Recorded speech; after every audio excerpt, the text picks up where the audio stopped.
So this is it. This is my story.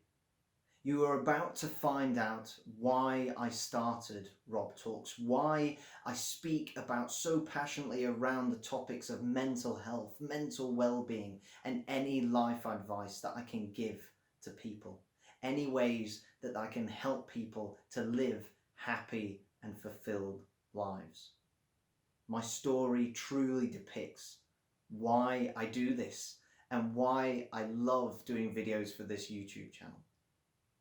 The video clips that are actually used in depicting my story are in fact from a talk that I gave back in October to my old school.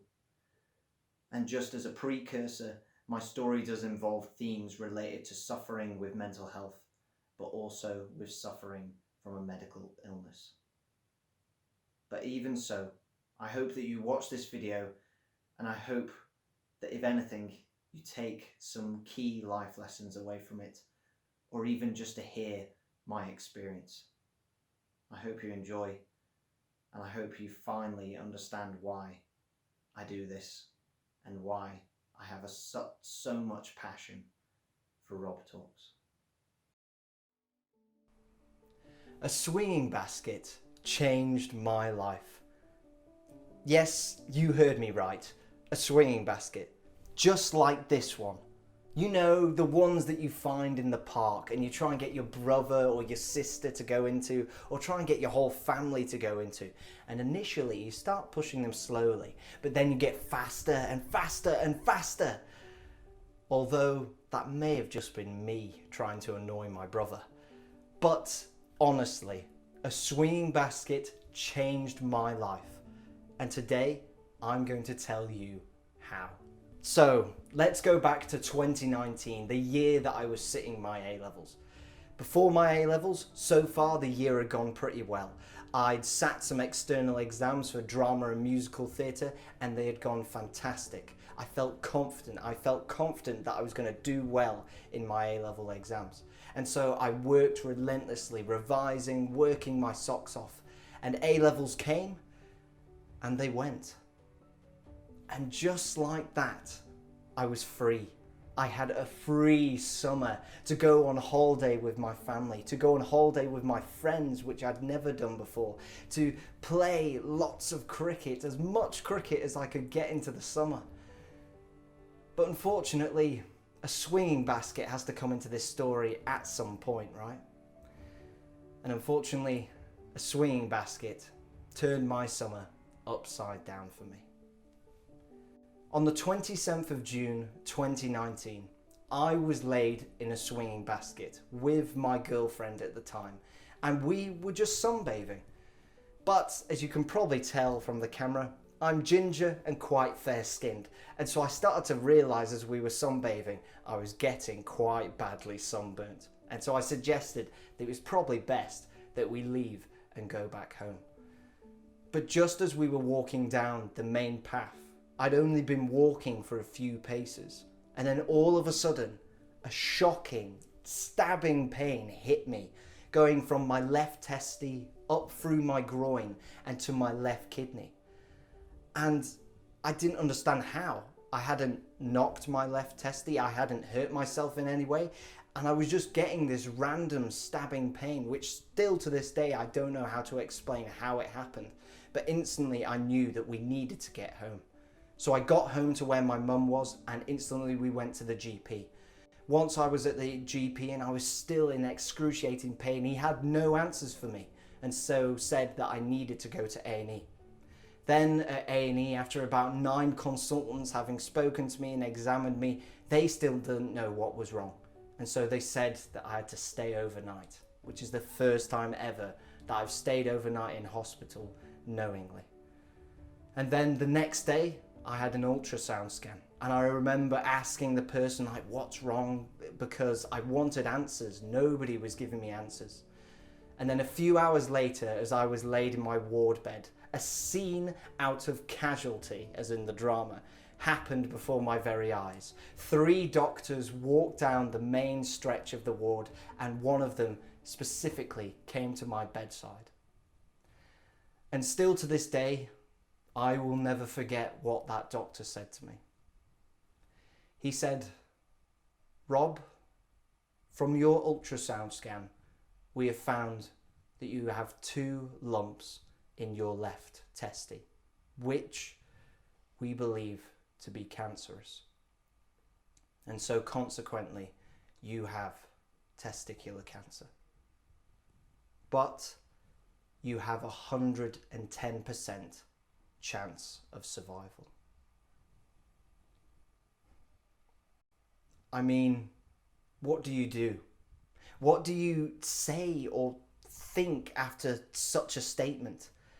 I certainly didn't know what to do, and all I remember was my mum was distraught, absolutely in tears, and I then had one of the hardest conversations I've ever had in trying to explain what the doctor had said to me to my girlfriend. And the words that the doctor had said, that 110% survival chance, was just ringing and going around and around my head. And the only thing that it really gave me was this sense that I knew that I was going to get through this. And then what happened that evening? It was A-level prom.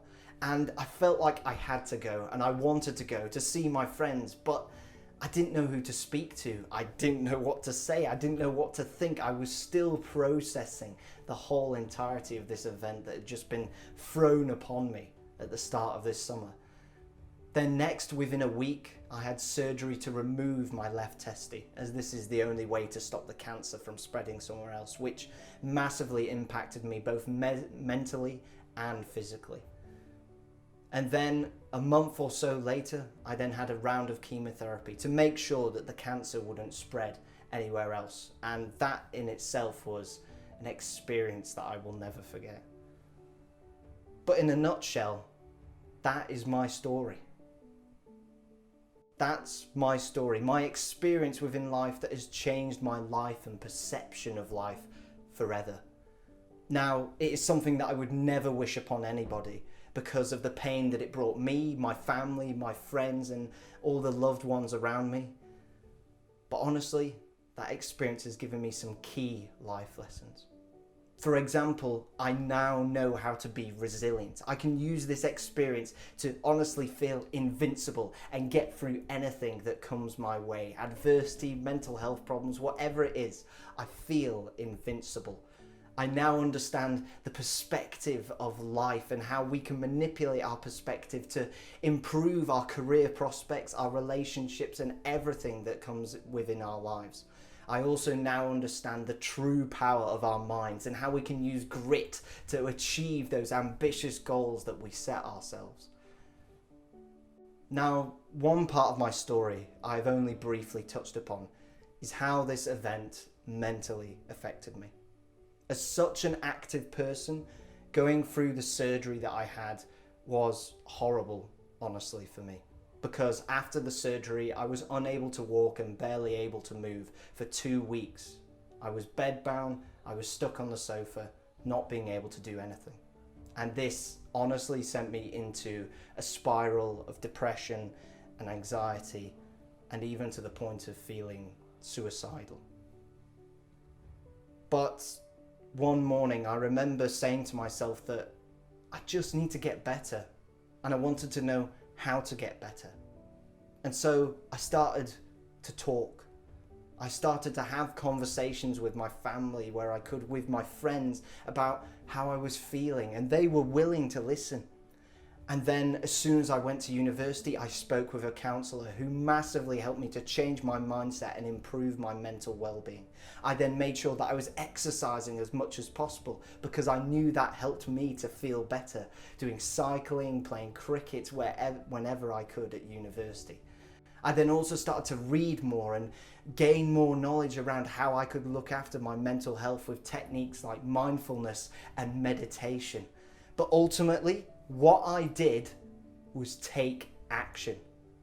And it's one of the hardest things, and trust me, I know, it's one of the hardest things to do when you're in a dark place with your mental health. But honestly, taking action is the first step to help yourself get better. And so, in conclusion, a swinging basket changed my life. And has now made me the person of who I am today. I'm now happy. I'm now fulfilled within my life, and I know how to look after my mental health. And I'm sure if you take some of the key lessons that I've mentioned today, that you too can be happy within your life, you can be fulfilled, and you can look after your mental health and well-being. My name is Robert McKinna, and this was my story. Thank you so much for listening to my story. I really hope that you've taken something away from this video, and I hope to see you all next week for the next Rob Talks episode.